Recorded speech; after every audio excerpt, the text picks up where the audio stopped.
silent.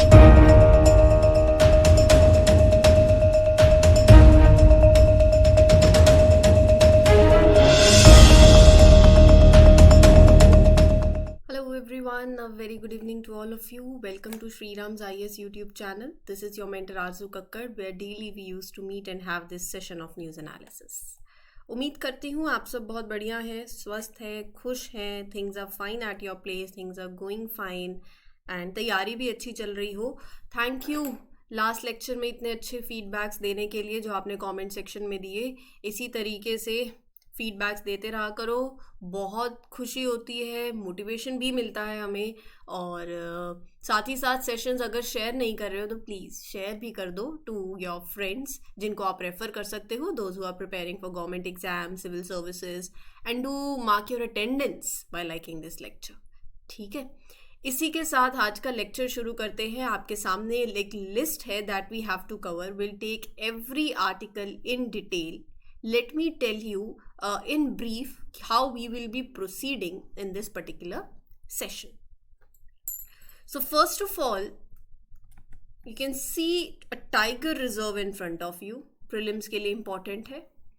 Amangarh tiger reserve कहाँ पर है, क्यों न्यूज़ में है, कब टाइगर रिजर्व का स्टेटस मिला, और कोई रिवर इससे एसोसिएटेड मैप में ज़रूर देखना है आपको. आई होप कि देखो, टाइगर रिजर्व हमने बहुत सारे कवर कर लिए हैं. अभी कुछ दिनों से ज़्यादा टाइगर रिजर्व आ नहीं रहे हैं न्यूज़ में, बट ऐसा मत करो कि जो कवर कर चुके हैं वो भूल गए हो. रिवीजन चलती रहनी चाहिए, राइट? तो आज उसमें एक ये टाइगर रिजर्व ऐड कर लेना, मैप में ज़रूर देखना है, यही आपका होमवर्क है. और बाकी यहाँ का फ्लोरा, यहाँ का फना, वेजिटेशन, इसकी मैं सारी बात कर ही लूँगी आपके साथ. तो प्रीलिम्स के पॉइंट ऑफ व्यू से देखेंगे. कार्डेमम कल्टीवेशन, चाय में डालते हो कार्डेमम? चाय में क्या, हर जगह मतलब फ्लेवर लाने के लिए लोग चाय में डालते हैं, डिशेस में डालते हैं, राइट? सो इलायची बोलते हैं ना. तो इसके बारे में अब हम पढ़ेंगे. क्यों पढ़ेंगे वो जैसे जैसे सेशन में आगे बढ़ेंगे पता चल ही जाएगा. तो ये आपके प्रीलिम्स के लिए ही इम्पॉर्टेंट है. Then you have these two articles, राष्ट्रीय गोकुल मिशन और न्यूट्रिएंट बेस्ड सब्सिडी. ये आपके प्रीलिम्स के लिए भी इम्पॉर्टेंट है और मेंस के लिए भी इक्वली रेलिवेंट है. जैसे पहले आप लगाओ न्यूट्रिएंट बेस्ड सब्सिडी स्कीम. कहने को तो मैं इसको प्रीलिम्स के पॉइंट ऑफ व्यू से कवर करवा सकती हूँ इन शॉर्ट, लेकिन वो फ़ायदा नहीं है. आपको इसका सिग्निफिकेंस पता होना चाहिए.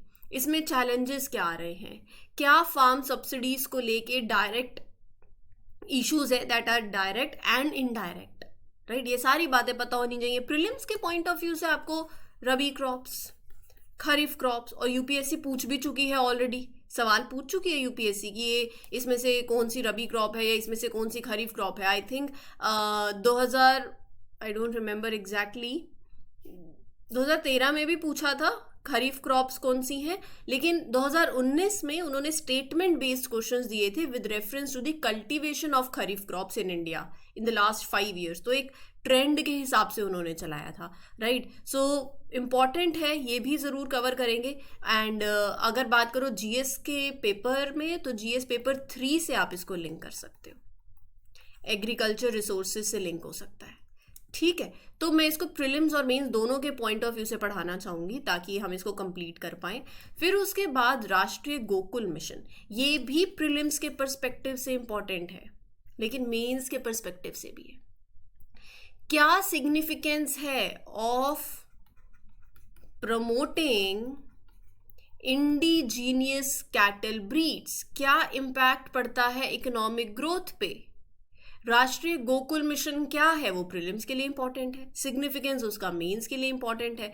क्या इशू आ रहे हैं with respect to Gokul mission, क्या सॉल्यूशन आप लेकर आओगे, ये आपसे इंटरव्यू में भी पूछा जा सकता है. न्यूट्रिएंट बेस्ड सब्सिडी एग्रीकल्चर से एसोसिएटेड सवाल है यूपीएससी में. इंटरव्यू में आपका पर्सपेक्टिव जानने की कोशिश करेंगे, राइट? सो ये चीज़ें हम आपके प्रीलिम्स और मेंस के पर्सपेक्टिव से देखेंगे. ये राष्ट्रीय गोकुल मिशन जीएस पेपर 2 से भी लिंक हो सकता है और जीएस पेपर 3 से भी.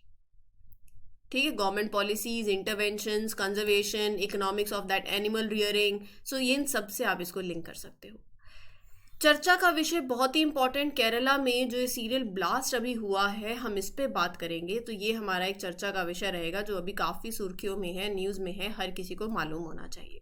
So this is how we will be proceeding, and let's start with this lecture with the very first article that we have to cover simply is this: who are Jehovah's Witnesses, target of the Kerala serial blast. Kerala में ये particular incident जो हुआ है, अब ये कहाँ हुआ है, राइट? तो केरला के अंदर एर्नाकुलम, आपने जगह का नाम सुना होगा, जिन्होंने नहीं सुना है आज मैप में जाकर देखना, कोची के पास पड़ता है, कोची सबने सुना ही है, तो एर्नाकुलम में हुआ है. क्या हुआ क्या है, एक there was a prayer meet in Kerala, और जो जिनकी हम बात कर रहे हैं जियोवास, ये एक अलग मतलब क्रिश्चियन सेक्ट है, लेकिन आप बोलोगे कि वो they do not believe in that, इनकी प्रैक्टिसेस अलग हैं, एंड इनके यू कैन से कि they don't celebrate Christmas as such. Christianity से बिलोंग करते हैं लेकिन नहीं भी करते, आप ऐसा लगाओ. तो इनका ओरिजिन, इनका वे टू वर्शिप, तो मतलब इनका रिलीजियस टेक्स्ट, मतलब they believe on only on the text of Bible which they see as the word of God.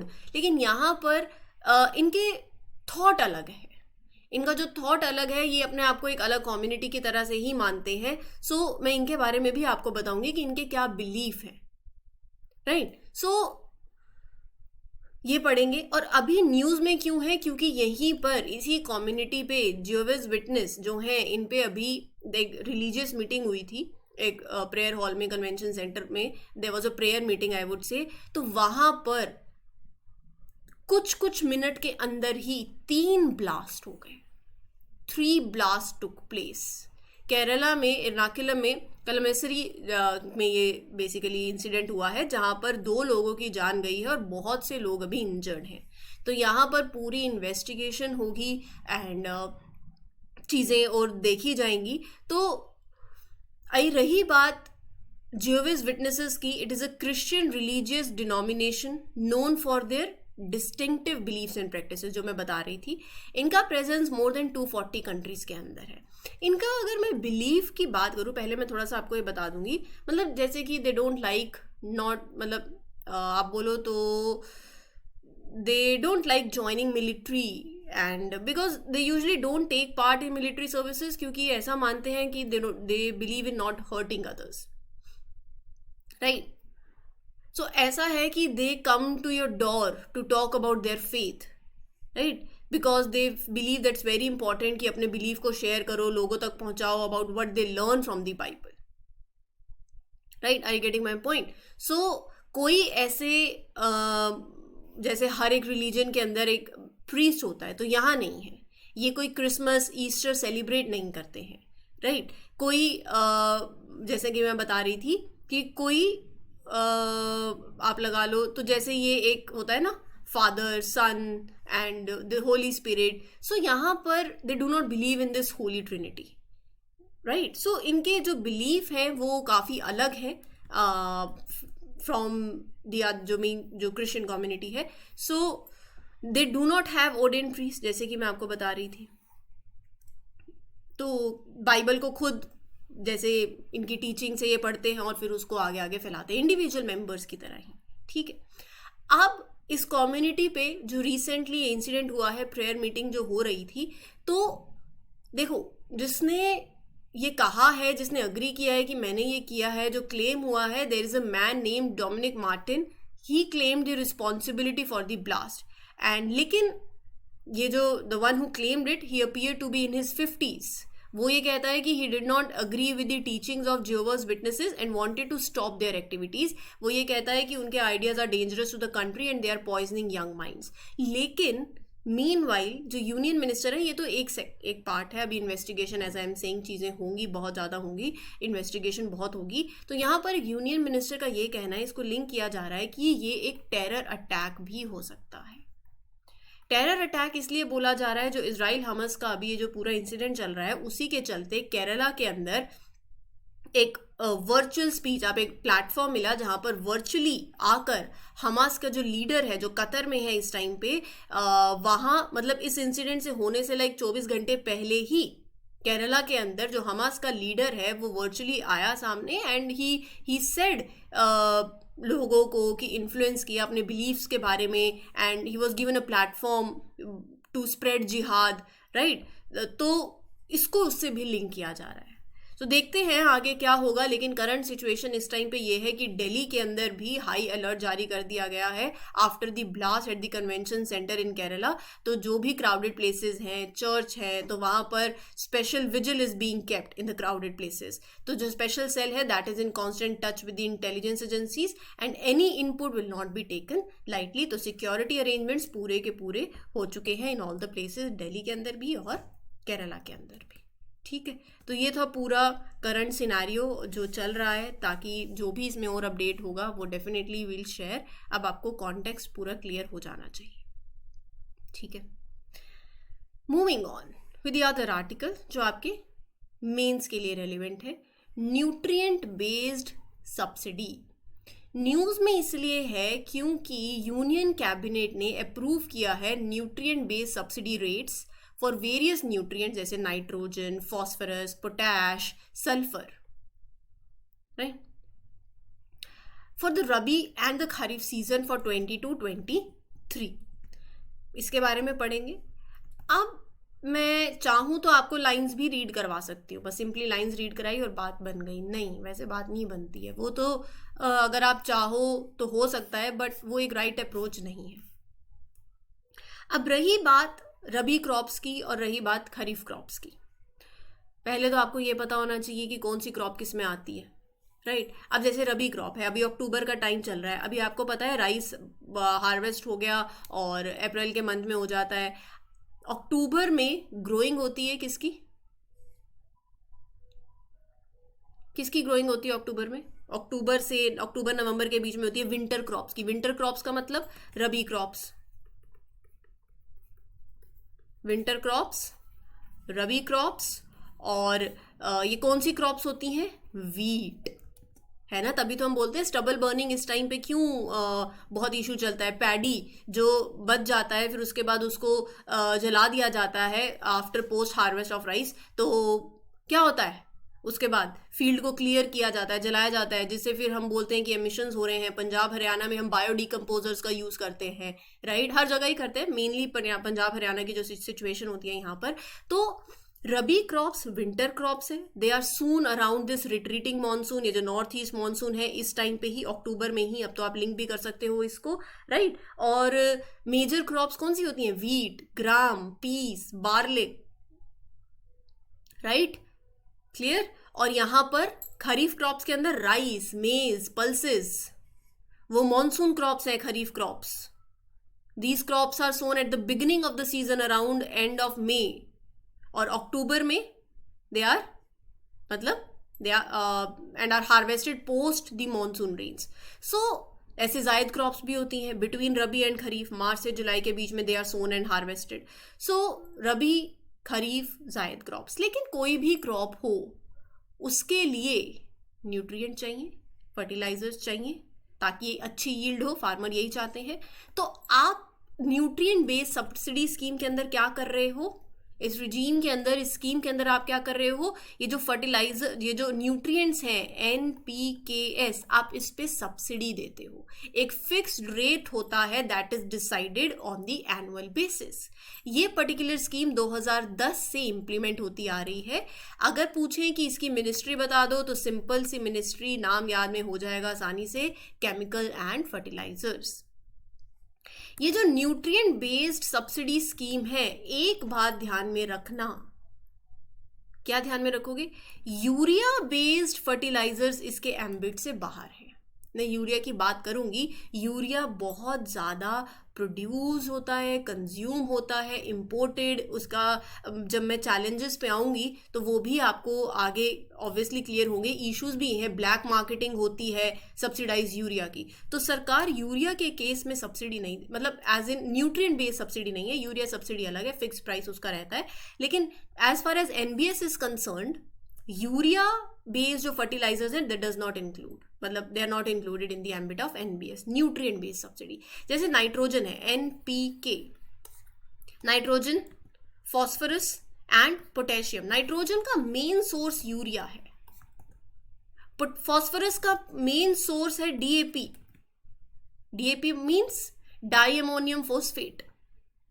Potassium का मेन सोर्स है muriate of potash, MOP, right. तो क्या होता है यहां पर कि न्यूट्रिएंट्स पे सब्सिडी मिलती है। मतलब अगर आप बात करो तो इस पूरी स्कीम का एम क्या है, आपको फर्टिलाइजर्स चाहिए, एनपीके, मतलब जो न्यूट्रिएंट्स चाहिए, आप भी न्यूट्रिएंट सप्लीमेंट्स लेते हो, फार्मर्स को भी अपने क्रॉप्स की यील्ड के लिए चाहिए, राइट। तो जब आप जैसे डीएपी, ये फर्टिलाइजर है, डायमोनियम फोस्फेट, ये लेने गए तो उसके अंदर ऐसा नहीं है बाकी वो नाइट्रोजन नहीं होगा, लेकिन डीएपी के अंदर फॉस्फोरस की मात्रा ज्यादा होगी, राइट। लेकिन फार्मर्स या एक एग्रीकल्चर के अंदर हम लोग क्या करते हैं, ये एक रेशो है कंजम्पशन का, ऑप्टिमम बैलेंस के लिए नाइट्रोजन, फॉस्फोरस, पोटेशियम का ये रेशो होना चाहिए 4:2:1, लेकिन इसका डबल ही है ऑलमोस्ट, आप लगा लो, तो बहुत ही अनबैलेंस्ड है। तो इन चीज़ों को इंश्योर करने के लिए कि कंजम्पशन फॉस्फोरस और पोटेशियम का भी हो, ऑप्टिमम यूज हो, ये स्कीम का एम है,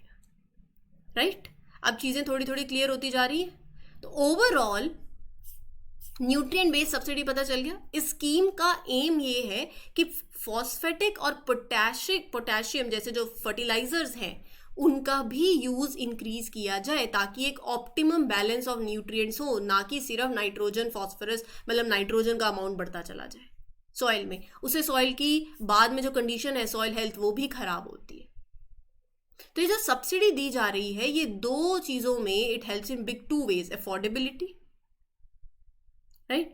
फॉस्फोरस और potassium fertilisers are essential for the food crop, kharif season के अंदर भी,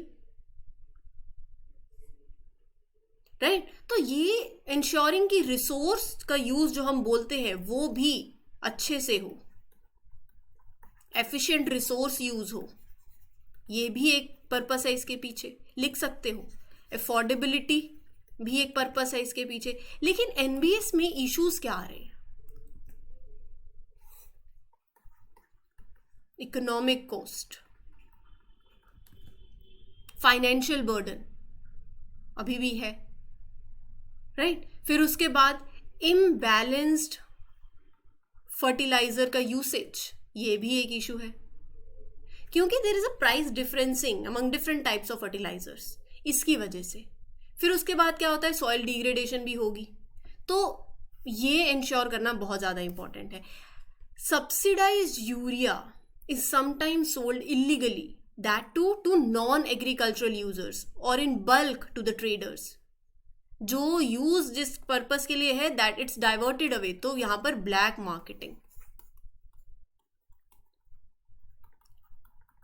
डाइवर्जन का भी एक कॉन्सेप्ट है, smuggling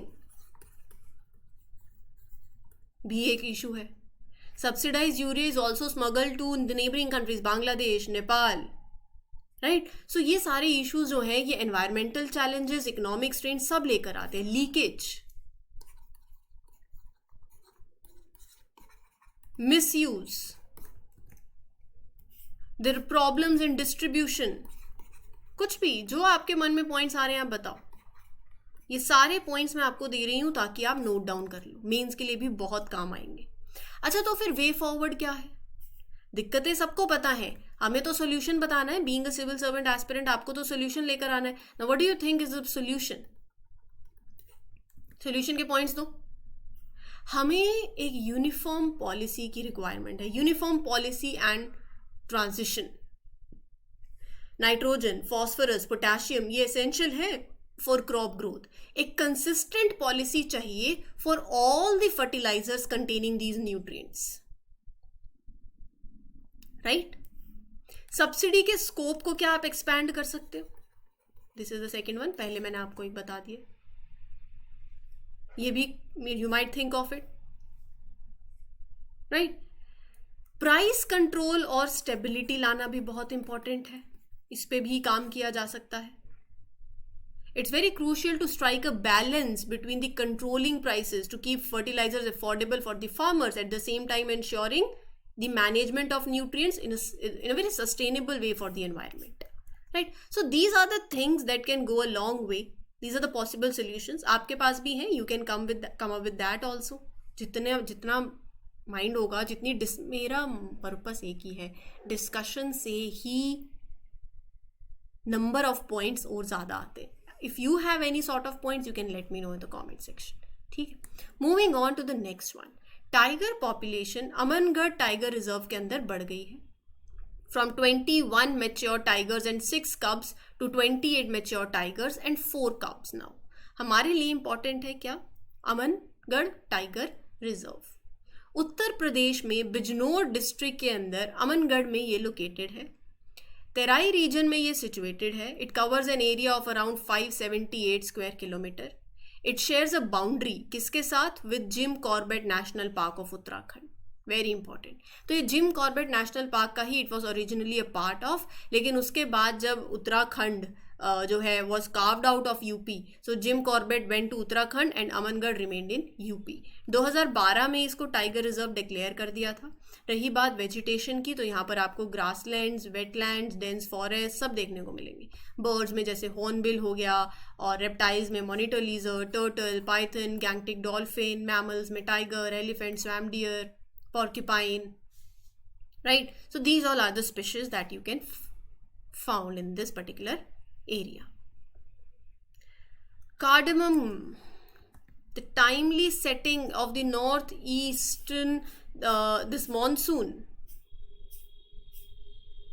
in high ranges, it has brought smiles to the faces of cardamom growers in India. Queen of spices बोला जाता है. पूछ सकते हैं, इंटरव्यू में पूछ सकते हैं. They belong to which family? हाँ जी, सामने लिखा है.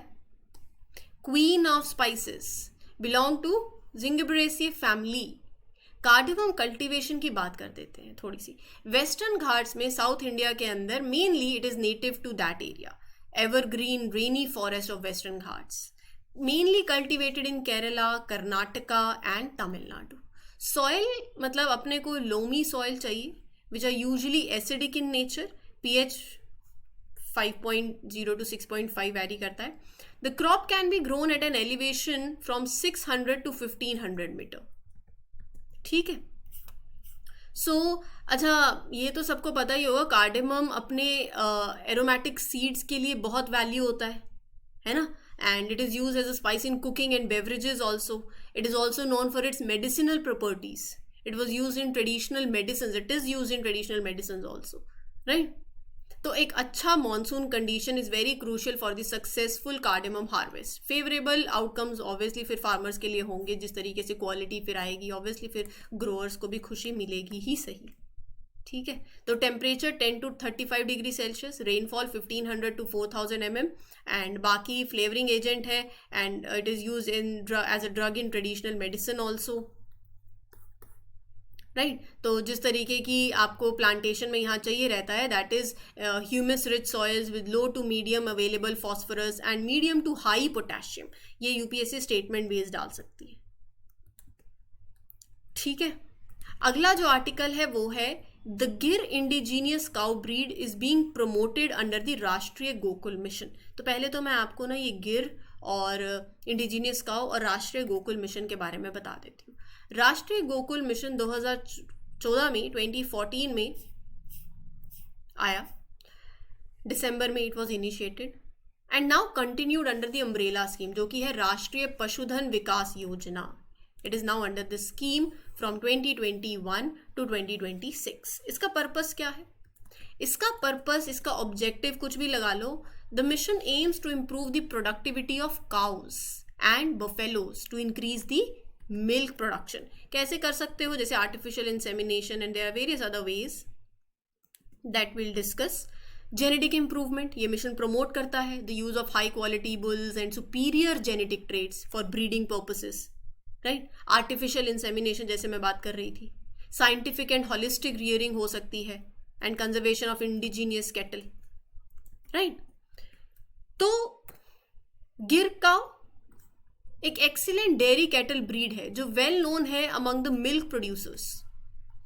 ये जानी जाती है for its milk producing ability, good fertility, heat tolerance, easy maintenance, resistant to diseases, longevity.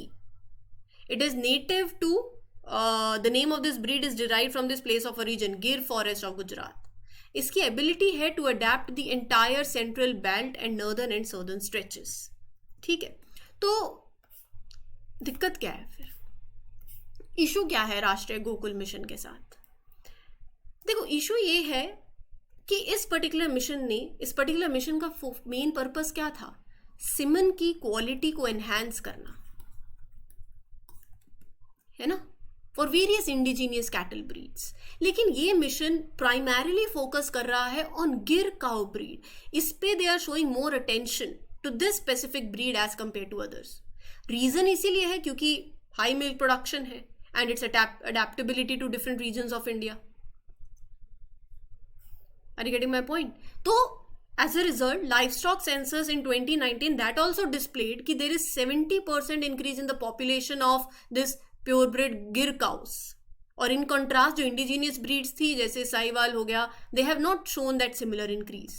तो यहाँ पर concern है loss of diversity का. Are you getting my point?